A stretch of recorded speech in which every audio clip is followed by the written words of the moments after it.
part of my trek around Lincolnshire and Lincolnshire villages, today I've made it to Donington, and I'm going to have a little walk around the village shortly, but first of all I'm going to start my visit with a visit to the church. The church here is dedicated to St Mary and the Holy Rood, and it dates back to the 1300s, although there are traces as old as 1100 from Norman times.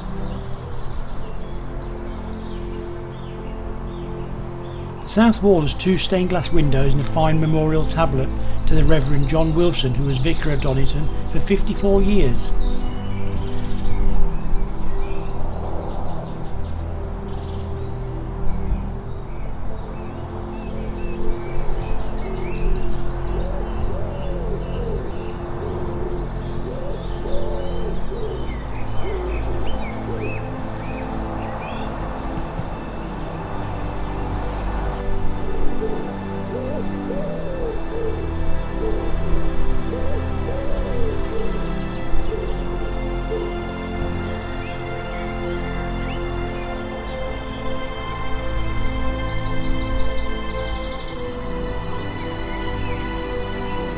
There's also a memorial to Tycho Wing, who died aged just 10 in 1779. He was a pupil at the local school. And the church here in Donington is absolutely beautiful, and really well worth a visit.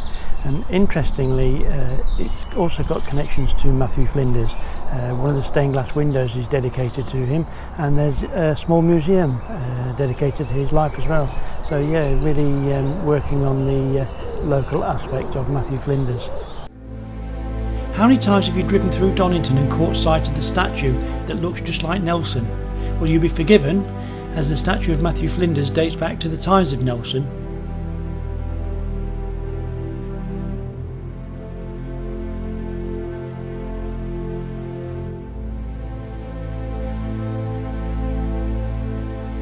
Matthew's house no longer stands in Donington, but there's a plaque on the spot where the house once stood. Captain Matthew Flinders was explorer and cartographer. He was born on the 16th of March 1774 in Donington. He's the man who named Australia. When Matthew died in 1814, he was still living in London, working with the publishers of his great works, A Voyage to Terra Australis. So his remains were buried in London. For many years it was thought that their location was lost. However, work by the HS2 team in preparation for the new high-speed railway project in early 2019 revealed the discovery of those remains, identifiable with a clearly marked lead breastplate on the coffin. If you take a close look at the statue, you'll notice at Matthew's feet is a little cat. This is Trim, the black and white cat who's become almost as famous as the explorer himself. Trim has 6 statues, 4 in Australia and 2 in Britain.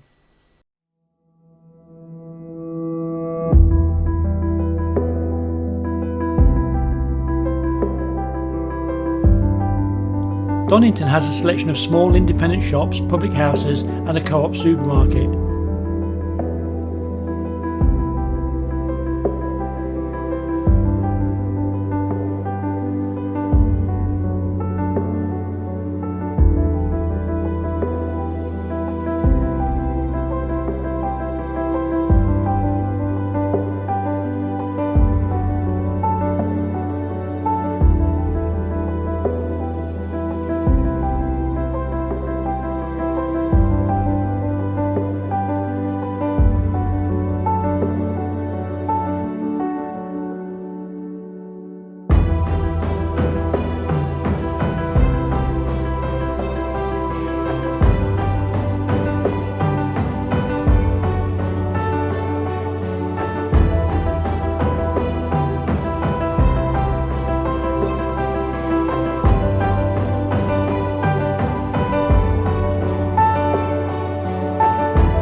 The community allotment is a great idea here, and it's very popular, as is the Ruby Hunt Community Centre.